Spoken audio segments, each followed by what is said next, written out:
तीर्थंकर कथानक में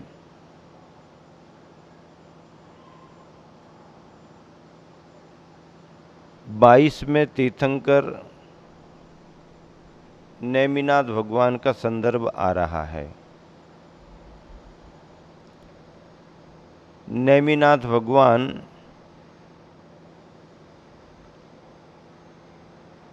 और श्री कृष्ण का अपने आप में बड़े निकट का संबंध है। समुद्र विजय बड़े भाई थे और वसुदेव सबसे छोटे भाई थे। ऐसे इन 10 भाइयों में नेमिनाथ तीर्थंकर सबसे बड़े भाई समुद्र विजय के पुत्र थे। वसुदेव के बेटे श्री कृष्ण जी थे, लेकिन श्री कृष्ण की उम्र बड़ी थी।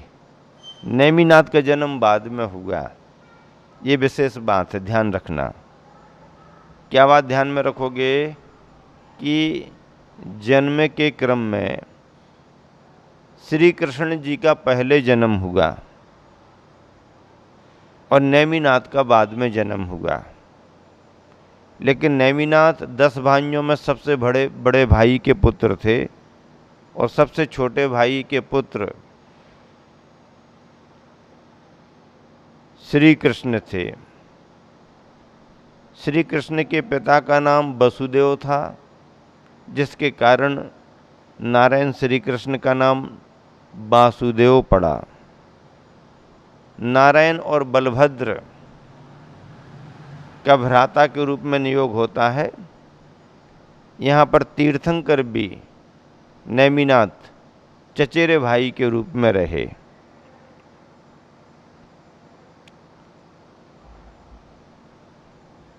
नेमिनाथ भगवान का जन्म अर्थात जन्म कल्याणक कुशाग्र देश स्थित सौरीपुर नगरी में, कुशाग्र देश स्थित सौरीपुर नगरी में नेमिनाथ का जन्म हुआ। जन्म कल्याणक हुआ। वर्तमान में आगरा के पास जो यमुना नदी के किनारे सौरीपुर बटेश्वर है, वह नेमिनाथ भगवान की जन्मस्थली मानी जाती है। नेमिनाथ भगवान के जीवन परिचय के बारे में कहा गया कि उनकी आयु 1000 वर्ष की थी।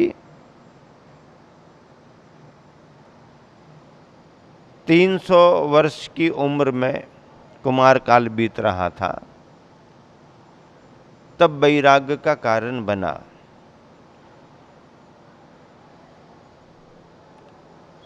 वैराग्य का कारण भी बड़ा विचित्र बना।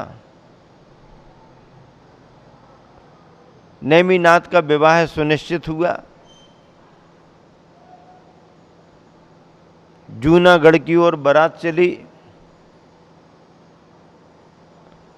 श्री कृष्ण बलराम भी परिवारी जनों में बारात में सम्मिलित हुए और फिर जैसे ही जूनागढ़ नगरी में प्रवेश हुआ तो वहां पर एक विचित्र दृश्य दिखा। बहुत सारे पशुओं के लिए एक बाड़े में घेर करके रखा गया है।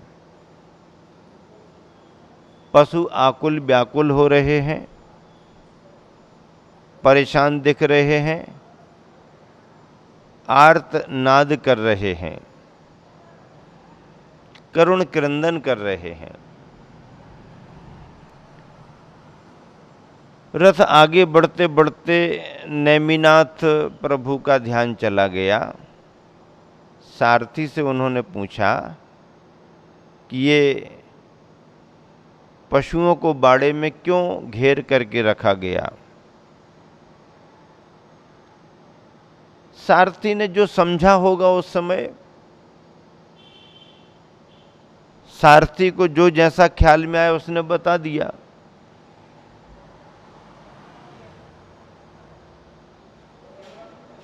यहां तक ये कहा जाता है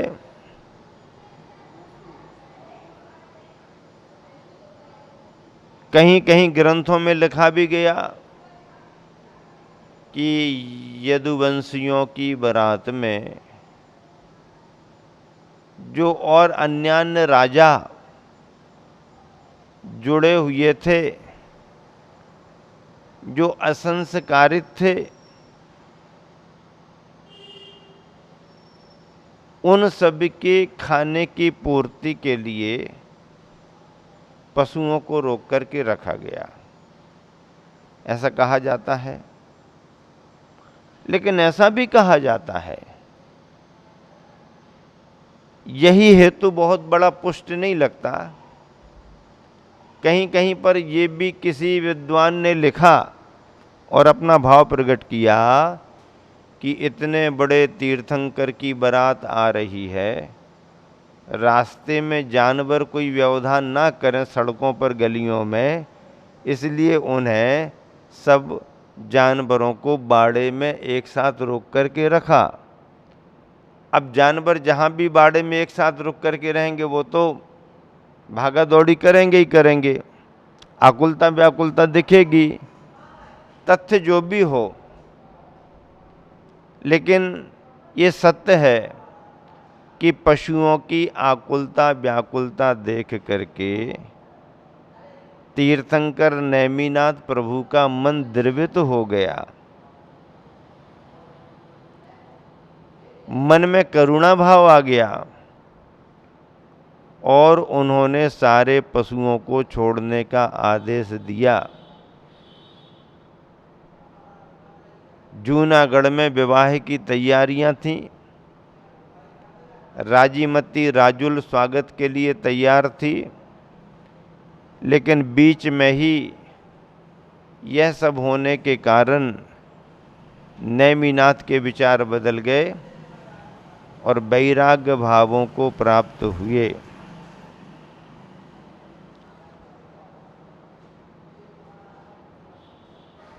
वैराग्य भावना भाग करके उन्होंने जूनागढ़ में प्रवेश न करके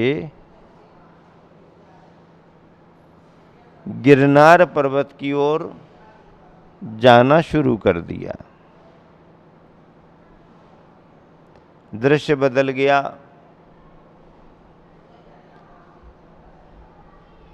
नेमिनाथ को वैराग्य तो आया,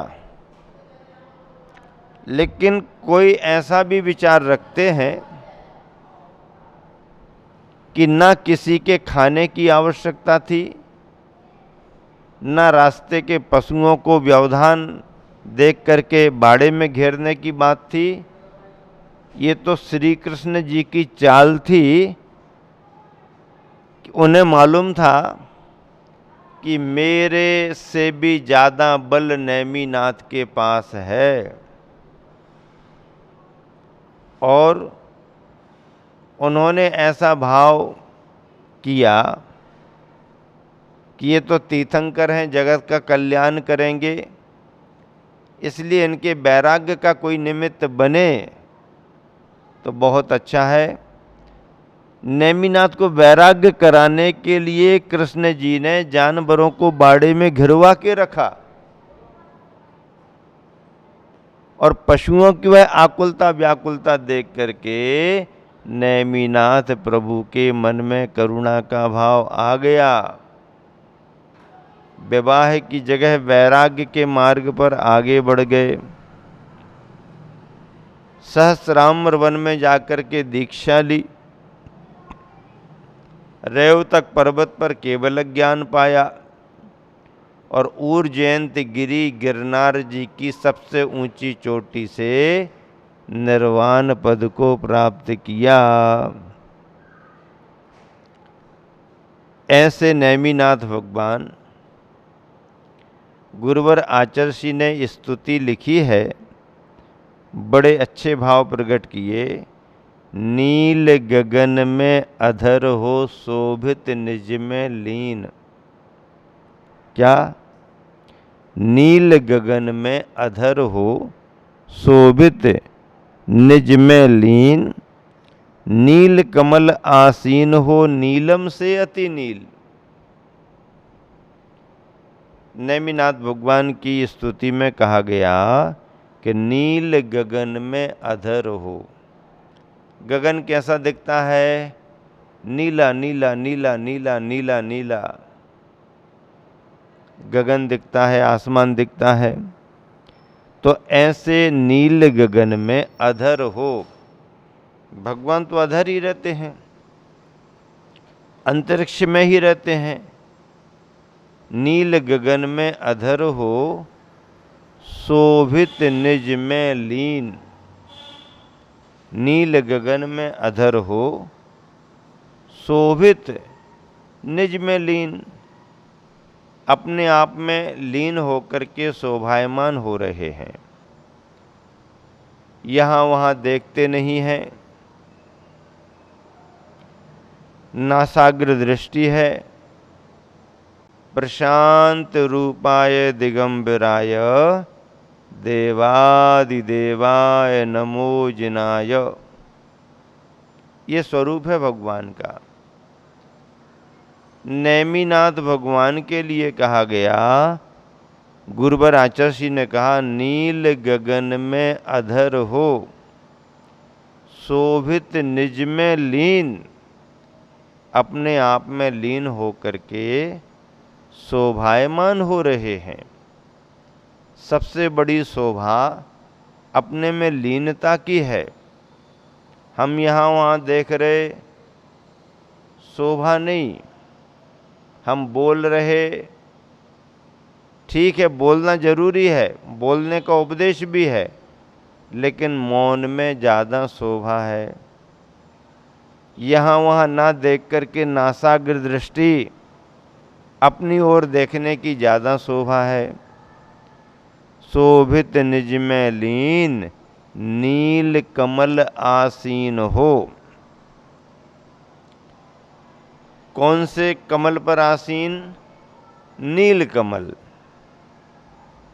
कमल का कलर भी नीला। नील कमल आसीन हो नीलम से अति नील। और मणियों में जो नीलम मणि है उससे भी ज़्यादा नीले वर्ण के आप हो। नेमिनाथ भगवान के देह का वर्णन करते हुए आचार्यों ने लिखा कि नेमिनाथ भगवान के शरीर का वर्ण गहरा नीला था। कैसा था? गहरा नीला। 24 तीर्थंकर भगवंतों की देह के वर्ण में पद्मप्रभु और बांसपूज 2 तीर्थंकर मूंगे के कलर के, लाल कमल के कलर के थे। चंदा प्रभु और पुष्पदंत, ये दोनों तीर्थंकर शुभ्र सफेद चंद्रमा की चांदनी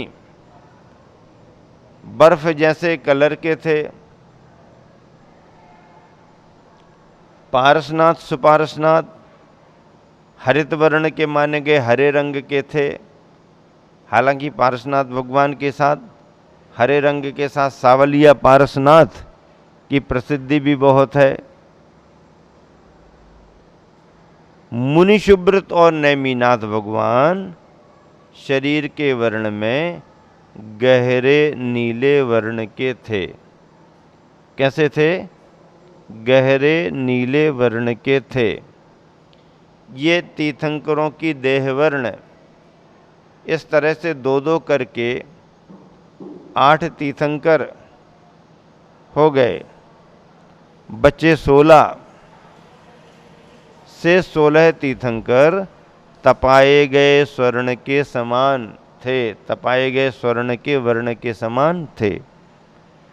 से 16 तीर्थंकर स्वर्ण वर्ण के थे और बाकी 8 तीर्थंकर 2-2 करके अलग अलग वर्ण वाले थे। अगले श्लोक में गुरुवर आचार्य ने क्या कहा? सील झील में तैरते। क्या? सील झील में तैरते।